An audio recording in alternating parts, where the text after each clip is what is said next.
Okay, guys, we're at the People's Square of Shanghai. It's one of the biggest, not one of the actually, this is the longest pedestrian street, right, Yes, in Shanghai. longest pedestrian street in Shanghai, yes. Yeah, and most famous street in Shanghai.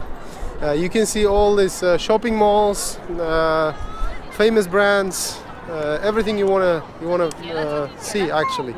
And Places to eat, places to shop, places to live. Couple of nice hotels, fancy hotels are around Yeah. here. So Radisson Blu is just literally around the corner there, and Hilton Hotel is also here. Shangri-La is not so far from here. Right. So fancy hotels. So yeah, I know YouTube is full of videos, but we try to capture from different angle probably. So Just yeah. be aware when you're walking along this street, you will get a lot of touts who will try to sell you sell stuff. you stuff exactly.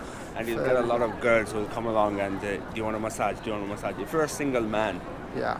they would harass you. Do you want a massage? Do you want a massage? Exactly. And the massage sometimes not just entails a massage, but it entails extra services. Yeah. And more than anything else, they rip you off. Exactly, and especially in China, you want to stay away from them. And why? Because the laws are not probably similar to most of the touristic countries, especially Southeast Asia, where you see in Thailand, Philippines, those kind of services. So I recommend staying away from those kind of girls in China, because if something goes wrong, you will not be able to protect yourself in China, and police will just make problems for you.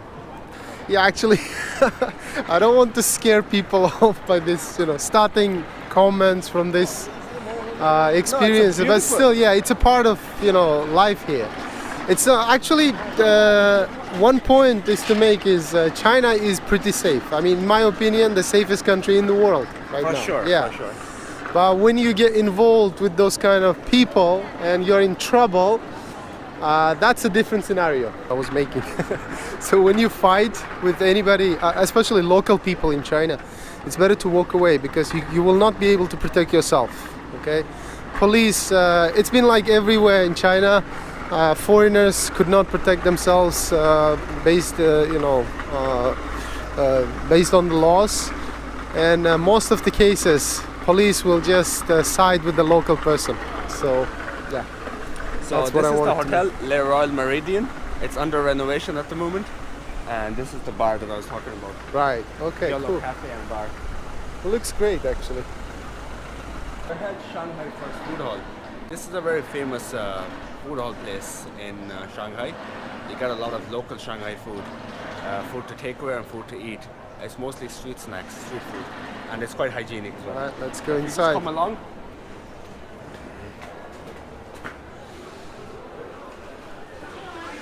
As you can see, if Jasur will show you around, you get a lot of bread, cakes, and local delicacies of Shanghai. So some cakes. Right. These are Shanghainese cakes, Yeah. moon cakes as they call Moon them. cakes, right? That's just Western bread, but if you It walk smells along, really good, guys. Yeah. You have to be here to feel the to experience atmosphere. that, Yeah.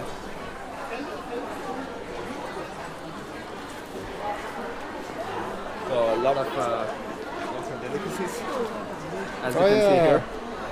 Local delicacies, Yeah, sweets dried and mango, stuff. sweet, sour. So local Chinese tea as well Right. around this place, according to your taste. And Chinese tea varies. You could get. Are you good at Chinese tea? In selecting Chinese tea, do you know which ones are good or bad? Not so much, to be honest. I wouldn't Right. be an expert.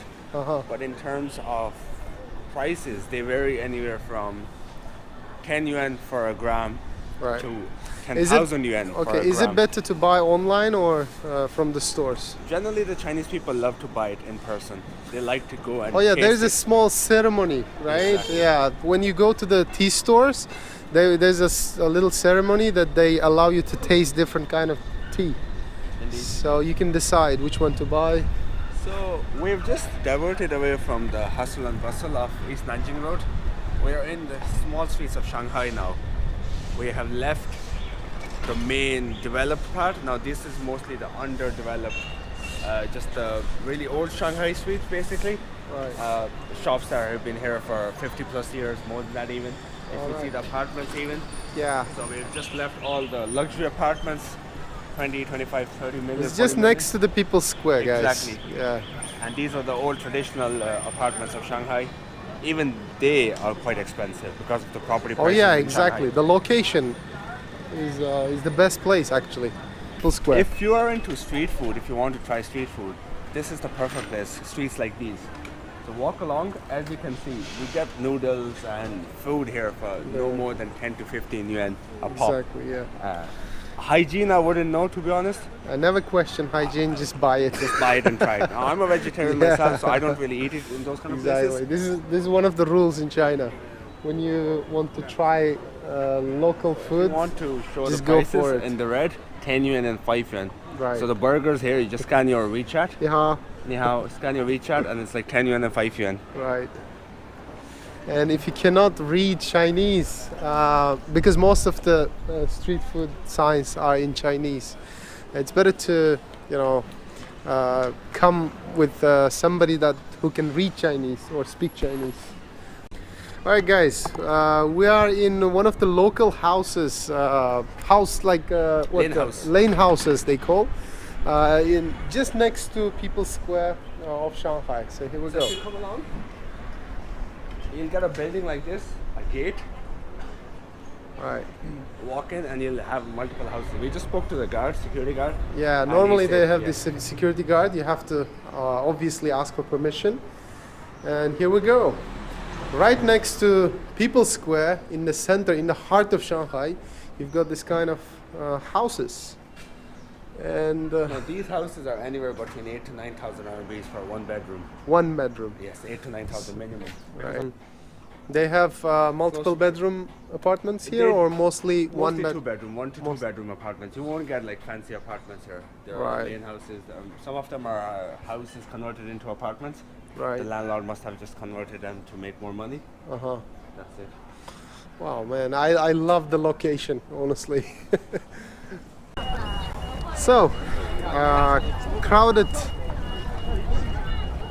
time For sure, of crowded. the day. Yeah, because It's only 11 a.m. at the moment. by the way, guys, today is Saturday Yes. and tomorrow is Sunday, but it's a work day because it's after Labor Day holiday.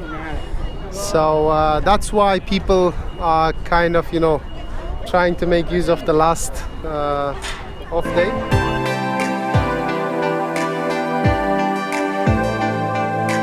Of course. Just to compare and contrast, 1990, this was all empty, guys. Right. Across the river. Look at it now. This was all built up in 2010, so in 20 years they went from zero to all this.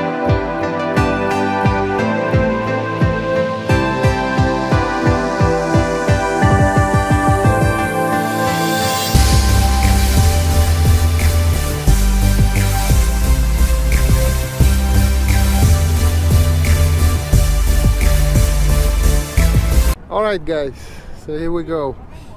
We are in a relatively less crowded area of the Bund.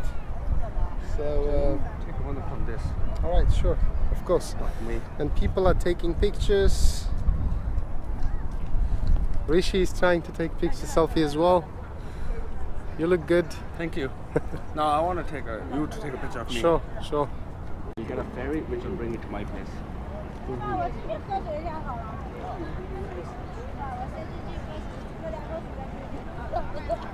Let me speak.